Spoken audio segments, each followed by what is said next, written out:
Buenas tardes, estimados estudiantes. Bienvenidos a la fase 3 del módulo correspondiente a formación deportiva y educación física. Es muy importante entender de que tu edad será solo un número si cultivas la práctica de la actividad física. Muchas veces nosotros no entendemos cuál realmente es el beneficio que tiene la actividad física. El beneficio que tiene la actividad física es que siempre vas a estar en mejor estado de salud que con una persona sedentaria. Hoy vamos a ver la pirámide organizativa del deporte en Venezuela. La gran masa correspondiente a, si se quiere, al aspecto deportivo lo conforman los atletas en las diferentes disciplinas que puedan estar. Seguidamente siguen los clubes. Estos son los que acobijan a los atletas, ¿verdad? Según el estamento que está en la Ley Orgánica del Deporte, de Actividad Física y Educación Física. Seguidamente, todos los clubes conforman las ligas. Profesor, ¿las ligas existen en todos los deportes? No. Hay deportes que por su misma composición no se da las ligas. Pero, por ejemplo, nosotros pudiésemos hablar de baloncesto, pudiese hablar de la Liga Metropolitana, que es la que envuelve, vamos a suponer, los municipios aquí en el Táchira, el municipio Cárdenas, el municipio San Cristóbal, el municipio Torbes y el municipio Capacho Nuevo, ¿ok? O Independencia. Entonces, ellos conforman la Liga Metropolitana, pero existe también la liga que puede estar en la zona norte o en la zona sur o en la zona de montaña. Entonces allí, ¿verdad? Ellos después tendrían las ligas que de alguna manera que están cobijando ya todos los clubes correspondientes a cada uno de los municipios, conformar las asociaciones. Hoy en día existen dos formas de asociarse o de conformar las asociaciones. Una por orden de sección, que son aquellos deportes nuevos o aquellos deportes que después de la pandemia no han podido de alguna manera tener una masificación o tener una gran cantidad de clubes. Entonces, el estamento legal les da autorización para que se conformen de acuerdo por vía de sección para una elección. Eh, las asociaciones a su vez conforman las federaciones. Hay federaciones que están compuestas por los 24 entidades del país, ¿verdad? Y hay federaciones que solamente pueden contar con 8 o 10. En los actuales momentos, la Carta Magna de los Juegos Deportivos Nacionales que se van a efectuar seguramente después en la segunda quincena del mes de noviembre, ya salió la carta en la cual acobija los deportes que tienen como mínimo 8 a 8 federaciones, perdón, 8 asociaciones por cada una de las federaciones. Entonces, esto les permite ir a los juegos. Les recuerdo también que los Juegos Deportivos Nacionales son los Juegos del Estado. Por eso es la lucha de un Estado con otro para tratar de quedar de alguna manera en los primeros puestos del medallero. Una de las cosas que también se presenta aquí muchas veces es el robo de talentos que se tienen de una a otra entidad. Lo que muy bien acogió la carta actualmente que dice que no se puede realizar el cambio en este año de un atleta de una entidad a otra. Entonces ahí estamos y eso fue eh, un previo acuerdo con la federación. Una vez que se reúnen todas las federaciones, conforman el Comité Olímpico Venezolano, que también tiene parte integrante personas del Instituto del Nacional del Deporte o conocido como IND. Entonces, esa es la estructura o la pirámide organizativa del deporte en Venezuela. Vamos a ver también las leyes que rigen el deporte en Venezuela. Está la Constitución Nacional de la República Bolivariana de Venezuela, una gran serie de articulados. Le puedo citar uno como es el artículo 111, en el cual toda persona tiene derecho a la actividad física y a la educación física y el deporte, y el Estado provee de alguna manera, debe asegurar la práctica de ellos con la asignación de espacios públicos, ¿ok? Para su práctica.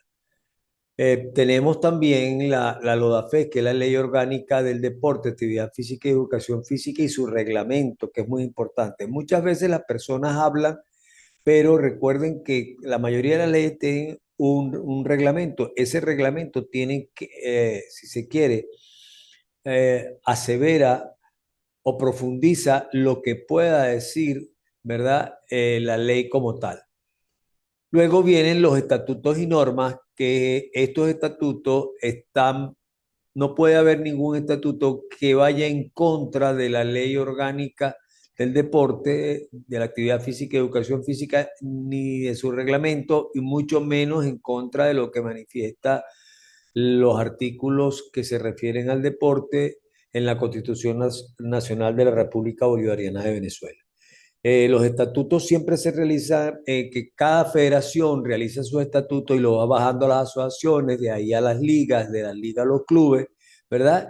Para que puedan de alguna manera estar asegurando el buen clima organizacional que se pueda tener allí.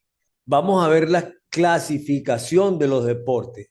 Los deportes tienen cuatro grandes clasificaciones, que son el de arte competitivo, ¿verdad? Podemos ver acá una foto de una de nuestras glorias deportivas, como es Antonio Díaz, en la modalidad de kata, en la disciplina del karate, es una disciplina de arte competitivo.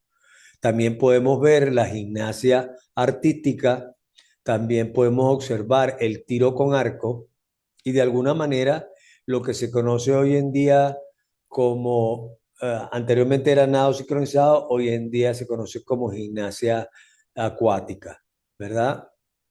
También tenemos los deportes con pelota. No van a aparecer todos los deportes con pelota, pero algunos de ellos, por ejemplo, el fútbol, el, el voleibol, el béisbol, el baloncesto, de alguna manera, ¿verdad? El balonmano. Entonces podemos observar de que esos son los deportes con pelota. El tenis de mesa también es un deporte con pelota. Tenemos los deportes de tiempo y marca, como son el- la parte de pista correspondiente y de campo en sus dos modalidades del atletismo, el ciclismo en todas sus modalidades, y la natación. ¿Ok? También tenemos la halterofilia o levantamiento de pesas olímpico. Por último, tenemos los deportes de combate. Muy bien, allí podemos tener el aikido, sambo, kung fu, judo, boxeo, karate, lucha. Entonces, ahí completamos todo lo que es la clasificación de los deportes. De alguna manera, también los deportes tienen otro tipo de clasificación, que son los deportes individuales, ¿verdad? Que ahí podemos observar una gran cantidad de deportes, las pesas, el tenis, el bádminton, el patinaje, el ciclismo, el boxeo. Pero también podemos tener los deportes de conjunto como atletismo, ¿verdad? Que me digan, bueno, sí, el de relevo. Los relevos en atletismo es un deporte de conjunto. El baloncesto o la modalidad de relevo, ¿verdad? El baloncesto, el béisbol, el ciclismo, el también podemos tener el fútbol americano, podemos tener el hockey sobre césped, ¿verdad? Los relevos en natación, el polo, el rugby, ¿ok? El tenis en parejas y el voleibol. Nosotros también tenemos una clasificación deportiva en nuestro país que es el deporte escolar. Es conveniente, ¿verdad? Es un renglón de nuestro deporte que de alguna manera por la situación país ha estado muy de capa caída. El deporte escolar, siempre y cuando se den las condiciones en la institución educativa, pues podrá resaltar dentro de lo que los desaparecidos juegos con IDES, con EFIDE. Entonces, se hace necesario que de alguna manera las autoridades se aboquen a rescatar el deporte estudiantil. Acciones importantes en los deportes escolares, por ejemplo, en el voleibol, ¿verdad? Que es un deporte que está categorizado, podemos hablar del remate eh, o del saque también, ¿verdad? Saque en suspensión, en este caso que tenemos ahí, la recepción, o bien conocida como macheta, el voleo, que es importante, y también tenemos la parte correspondiente a lo que pudiese ser la finta y el remate. Aquí tenemos una entrada, ¿verdad? Para un salto bipodal y poder rematar sobre la malla. En el baloncesto, otro de los deportes que muy bien se da dentro del ámbito escolar, tenemos acá las acciones importantes como son el dribbling o el rebote, ¿verdad? La manera de cómo se debe realizar, nunca se debe colocar el balón en la palma de la mano, sino en la yema de los dedos y hacerlo rebotar al piso, donde debe estar no mayor de la cintura. También tenemos los lanzamientos, ¿verdad? Que puede ser lanzamiento en suspensión, como es este caso de la fotografía, y también tenemos otro tipo de acciones, como son los pases, ese es el pase de pique, el pase de béisbol, pase de softball, pase de pecho. Y de alguna manera también tenemos, porque existen las marcas y las otras acciones, por ejemplo, hacer una cortina, marcar hombre a hombre, marcar en zona, entonces a esas otras de las acciones que se permite en el baloncesto. Una vez visto esto, nosotros vamos a tratar de ahondar en lo que es la parte de primeros auxilios. Es necesario que toda persona conozca los primeros auxilios. Nosotros no sabemos en qué momento se nos puede presentar alguna acción inequívoca en la casa, en el parque, en el trabajo, y de alguna manera, pues nosotros podemos con los primeros auxilios tratar de salvarle la vida a una persona. Siempre debe haber un botiquín de primeros auxilios donde quiera que nosotros vayamos. Es importante que, bien sea en la parte escolar, bien sea en la parte laboral, en la parte deportiva, siempre debe haber un botiquín de primeros auxilios.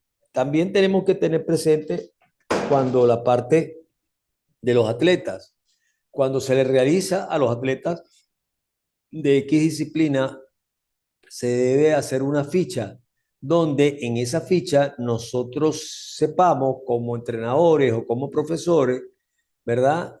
Saber si esa persona es alérgica, si tiene una enfermedad de base, el caso es asmático, es alérgico, a qué es alérgico realmente, entonces para no conseguirnos con eventos que de alguna manera nos ponen en jaque a las personas que llevamos ese tipo de acción educativa.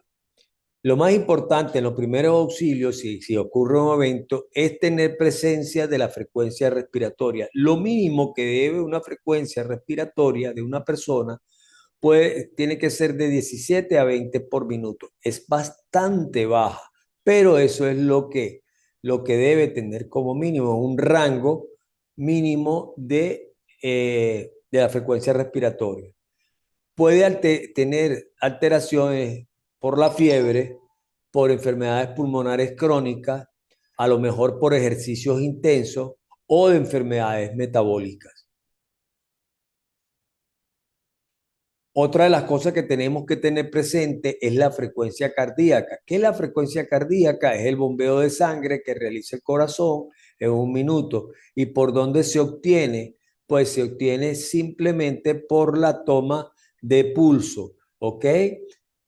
¿Dónde se puede tomar? Bueno, precisamente podemos tomarlo en la arteria radial, ¿verdad? En la temporal. No es conveniente en la carótida en los niños porque al hacerle presión y menos de esta manera, no se debe nunca hacer con la forma del ahorcado, sino con los dedos índice y medio, simplemente tener allí, ahí vamos a obtener, ¿verdad? Los latidos. Es conveniente no hacer presión porque este es el mayor de sangre y oxígeno hacia el cerebro y cualquier presión que tú hagas ahí te va a dar un vaído, ¿ok? O vas a tener un devaneo. Es importante también saber que debajo de la tetilla izquierda se puede tomar o en la cavidad poplitea, o sea, detrás de la rodilla, en esa cavidad que tenemos ahí, podemos también tomar las pulsaciones. ¿De qué manera podemos tomar las pulsaciones o cómo vamos a saber si la persona tiene una frecuencia cardíaca normal? Normalmente se maneja ciertos rangos como son el de 60 a 90. Aquí la lámina dice hasta 100. Recuerden que una persona con 100 latidos de pulsaciones basales es una persona que puede ser hipertensa, ¿ok? O de repente tiene una anomalía, está enfermo. ¿Por qué? Porque no se hace normal que una persona sobrepase el umbral de los 90 pulsaciones por minuto, ya que existen niveles umbrales en los cuales son hasta 90, de más de 90 a 130, de más de 130 a 169, de más de 169 a 189, de 189 a 207, 209 y más de 209 tenemos que tener cuidado. Muchas veces los muchachos dicen, profe, tengo 214 pulsaciones, me voy a morir. Usted dijo que hasta 209. No, no hay ningún problema. Lo que tienes que hacer es volver a la calma para ir viendo, ¿verdad? Cuál es su factor de recuperación al minuto, a los 2 minutos y a los 3 minutos. Si una persona, pasado los 3 minutos, no llega como mínimo a 130, sino que todavía está por 145, supongamos un ejemplo, ¿verdad? Esa persona no está en buenas condiciones físicas. Entonces tenemos que, precisamente para eso es el ejercicio, para eso es el entrenamiento, para ir buscando que las pulsaciones vayan bajando, que el trabajo que se realice haga esta forma bien lenta del bombeo, ¿ok? Por eso se consiguen bradicardias efectivas dentro del mundo deportivo. Por ejemplo, los grandes atletas tienen 45 pulsaciones por minuto, mientras que una persona sedentaria estamos viendo ahí que pueda tener 70, 80 pulsaciones por minuto. Eso se debe también la frecuencia cardíaca a las alteraciones correspondientes al ejercicio interno, a una enfermedad o al estrés.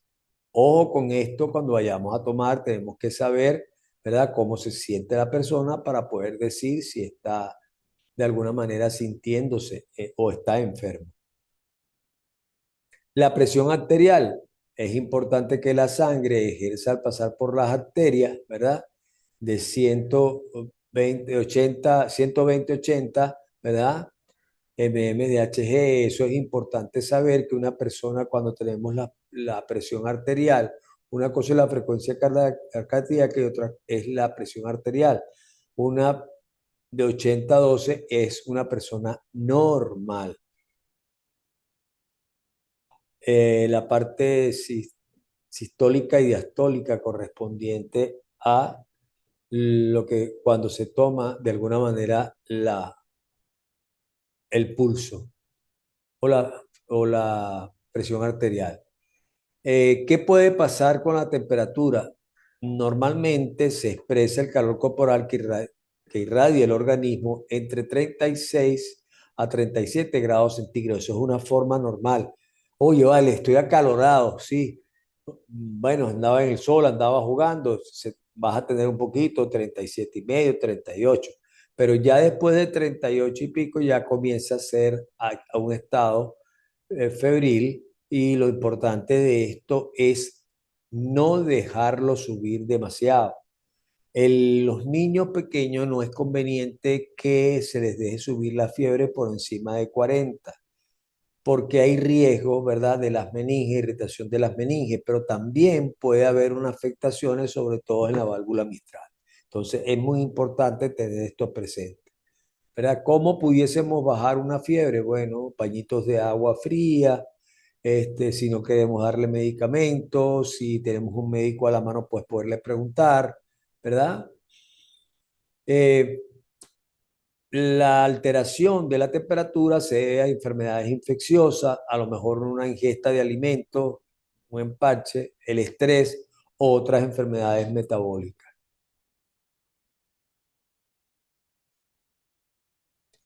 Accidentes o eventos y nosotros tenemos que prestar la ayuda de primeros auxilios. Primeramente, tomar por los hombros y mover suavemente y hablar en voz alta al oído.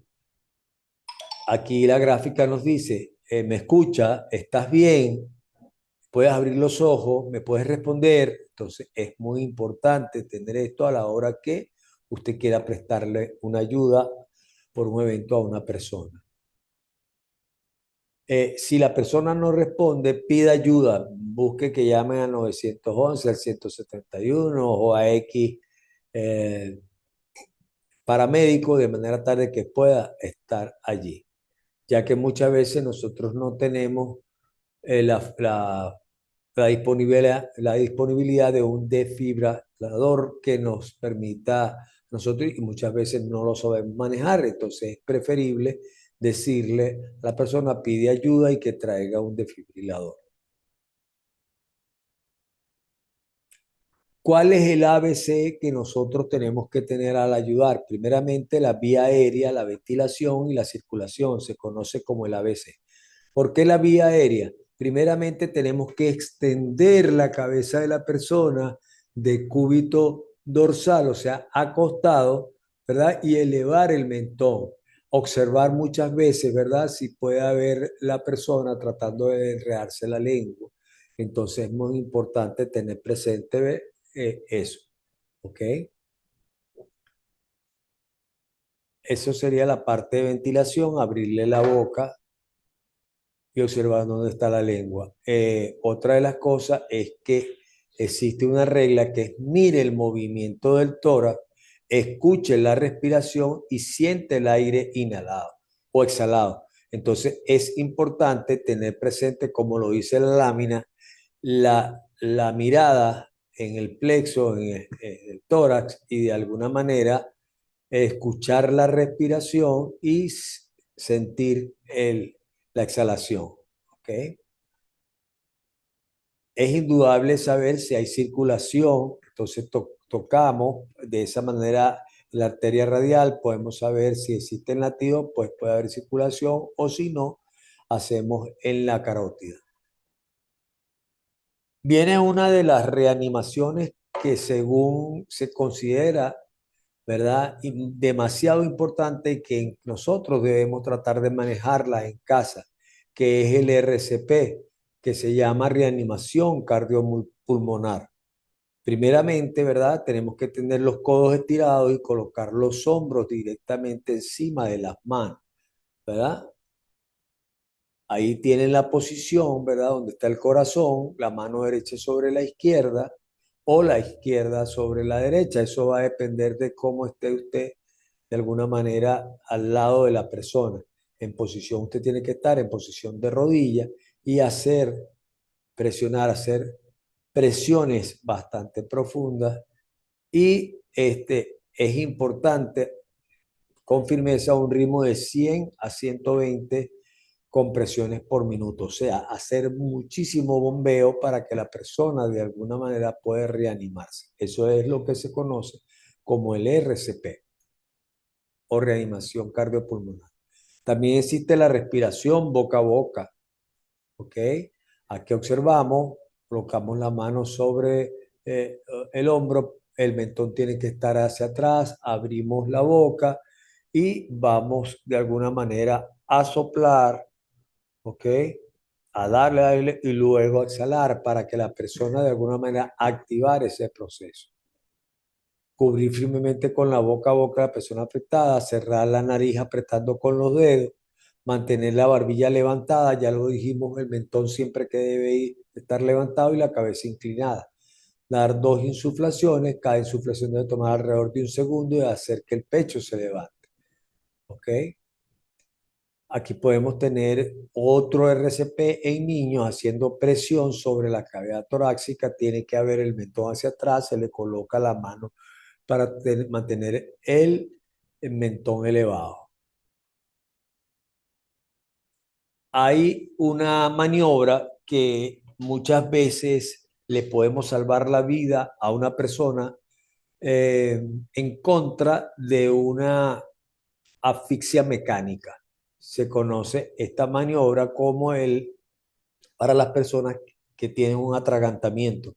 Muchas veces comiendo algo, tratando de eh, pasar el alimento, ¿verdad? Se nos queda atascado y tenemos que hacer la maniobra de Heimlich. Primeramente, ir por la parte de atrás de la persona. Vean ustedes los brazos, hacer como especie de un candado al abrazarlo y inmediatamente tienes que hacer unas presiones hacia tu cuerpo, ¿verdad? De esa persona para que pueda de alguna manera botar lo que lo tiene atascado, ¿ok? Esa se conoce como la maniobra de Heimlich. Profe, ¿cómo pudiésemos hacer si no tenemos a nadie que nos ayude? Es muy importante reconocer que nosotros colocamos la parte del abdomen, la colocamos sobre la silla y nosotros mismos, ¿verdad? Nos inclinamos, inclinamos el tronco hacia adelante y de esa manera tratamos de toser para poder botar lo que nos tiene atragantado. Aquí tienen una maniobra de Helen en un adulto inconsciente, más o menos parecido a lo que vimos ahorita como el RCP. En las hemorragias, es muy importante conocer cómo nosotros podemos parar una hemorragia. Primeramente, tendríamos para controlar la hemorragia, hacer presión donde se ve el brote de sangre, ¿verdad? Es muy importante que la persona, de alguna forma, evitar el shock que pueda tener esa persona, porque hay personas que al ver la sangre se entran en shock. Inmediatamente después que hemos hecho eso, aplicar un vendaje. Vean ustedes, acá aplique presión directa sobre la herida con apósito, aplique un apósito más si es necesario, o sea, colocar más gasas, si tenemos gasas, si tenemos algodón, si tenemos algún pañito, tenemos que hacer eso. Y luego tenemos que hacer, una vez que ya se ha tratado de controlar el sangrado, hacer un vendaje compresivo. Tiene que hacer fuerte ese vendaje que haga presión allí. Otra de las cosas que nosotros tenemos que hacer es la aplicación de la presión directa sobre las heridas externas con un trozo de tela esterilizada o con la mano y mantener la presión hasta que el sangrado cese. Recuerden que hay rompimiento de un vaso sanguíneo y dependiendo de dónde esté, hay mucho sangrado, sobre todo en la parte de la cara. Siempre la cara es muy escandalosa, vamos a decirlo así, y de esa manera tenemos que tener presente esto que estamos hablando hoy. Muchas veces tenemos que ir, ¿verdad? Hay dos arterias, vean ustedes, hacer presión allí para tratar de, de cortar, si se quiere, el sangrado que puede estar dándose en la parte superior. Si el sangrado no se detiene después de 15 minutos de aplicar la presión directa, aplicar presión con fuerza en uno de los siguientes puntos ubicados sobre la herida y el corazón. Utilizar torniquetes es importante cuando eso para poder cortar el paso sanguíneo para que no siga botando sangre. Es una especie de un tapón, vamos a decirlo así, cuando hacemos en las casas un bote de agua, metemos un tapón para que no siga, ¿verdad? Eso es lo que se realiza con él. Bien, muchachos, hasta aquí hemos llegado, si se quiere, en esta tercera fase correspondiente a la parte de educación física o formación deportiva uno. Eh, Les voy a recomendar el día a todas las personas que estén acá en el estado Táchira, que el día 27, día sábado a las 2 de la tarde, en la cancha de techada de Quirimarí, del Parque de Quirimarí, se va a realizar la mega clase de baile a las 2 de la tarde. Las personas que puedan asistir, van a tener allí, ¿verdad? Una valoración que está cerca del 25%. Haciéndola completa, valdrá el 25%. De no tener ustedes la posibilidad de asistir, tendrán que realizar un video en cualquier bailoterapia que ustedes indiquen. Tiene que durar el video 10 minutos y montarlo en la plataforma, que sería la cuarta calificación que usted va a tener allí. De todas maneras, una vez que yo pueda montar esta clase en la plataforma, les voy a dar las recomendaciones para el cuarto módulo. Recuerden, el cuarto módulo es la participación. Por favor, a las personas que están acá en la zona metropolitana de del Táchira, o sea, lo que es lo que abarcamos hace rato como San Josecito, eh, Táriba, Cordero, Los Capachos, bien sea Capacho Nuevo, Capacho Viejo, eh, Cárdenas, pues asistir el día sábado 27 a las 2 de la tarde en la cancha de Quirimarí. ¿Ok? Como lo dije anteriormente, va a estar en la plataforma como actividad del módulo 4. Bien, vamos a las asignaciones correspondientes de esta fase 3. Uno, escriba 2 artículos de la LOE, Ley Orgánica de Educación, que asegura la actividad física, el deporte y la educación física en el renglón educativo. O sea, eso tenemos que buscarlo sobre el deporte escolar, cuáles son los 2 articulados que está la Ley Orgánica de Educación. También escriba 2 artículos de la LOGNA, que es la Ley Orgánica de Protección del Niño, Niña y Adolescente, que estén referidos hacia la práctica de la actividad física, deporte y la recreación. Es muy importante esto porque muchas veces nosotros no tenemos idea de cómo el deporte se protege y cómo al practicante está protegido por las diferentes leyes. En la actividad 3 expliqué brevemente los siguientes conceptos técnicos, como son regla de los 3 segundos en el baloncesto, invasión de zona en el voleibol, lanzamiento de tiro libre, por qué se efectúa el lanzamiento de tiro libre en el baloncesto, qué pasa si un jugador se adelanta en realizar un saque en el voleibol. Vean ustedes que la pregunta 3 tiene 4 tópicos. Entonces es importante que ustedes pues se familiaricen con este tipo de acciones que rigen el deporte. 4, realizar un video donde se utilice la maniobra de Heimlich en un adulto. Usted simplemente en su casa toma una persona, le dice ayúdame que voy a hacer la maniobra de Heimlich. ¿Ok? Para que esté muy familiarizado con ella. Y luego escriba las recomendaciones para realizar una reanimación cardiopulmonar. Estas 5 asignaciones tienen un valor del 25%, o sea que aquí estaríamos llegando al 75% de la calificación total. Y recuerden, para llegar al 100% o tratar de tener una nota probatoria, tienen que realizar el video correspondiente. Si no pueden venir a la clase el de Mega Baile, como les dije, en la cancha Quirimarí, el día sábado 27 a las 2 de la tarde. Tendrán que irse a algún salón, alguna eh, actividad en algún parque donde puedas montar un video de las acciones correspondientes a una bailoterapia en, en un parque donde lo quieras realizar y tienes que mantenerte 10 minutos en ese video. Eso tiene un valor del 25% para el cuarto módulo. Si hay alguna persona conectada, bueno, aquí le estoy dando las gracias correspondientes, como siempre, a su atención. Si existe alguna de las personas que está allí, podemos tener algún conversatorio. Les doy la voz, le paso para que ustedes puedan hacer las preguntas correspondientes a alguno de los que esté conectado.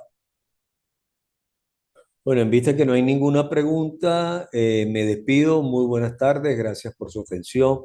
Por favor, les recuerdo a todos los participantes de esta asignatura comunicarse conmigo por vía telefónica. No se comuniquen conmigo por vía del correo, porque lamentablemente muchas veces nos ha golpeado, y le dije la vez pasada, nos ha golpeado mucho la luz o el fluido eléctrico. Entonces, por eso eh, aquí actualmente no tenemos fluido eléctrico, estamos trabajando con una planta, ¿verdad? No podemos tener ninguno de los aparatos fuera de los que tenemos enfrente, como es la computadora, eh, con este calor inclemente que está haciendo, pues no podemos encender los aires acondicionados, no podemos encender las luces para poder llevar una mejor clase, ¿verdad? Que se vea nítida.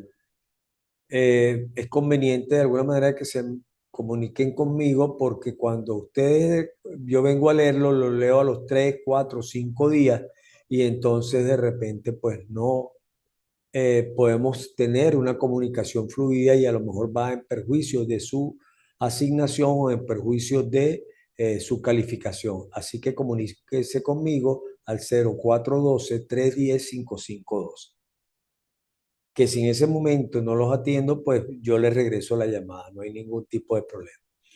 Así que buenas tardes para todos, que disfruten, que les sirva de provecho esta clase y que de alguna manera pues podamos vernos en la mega clase de baile.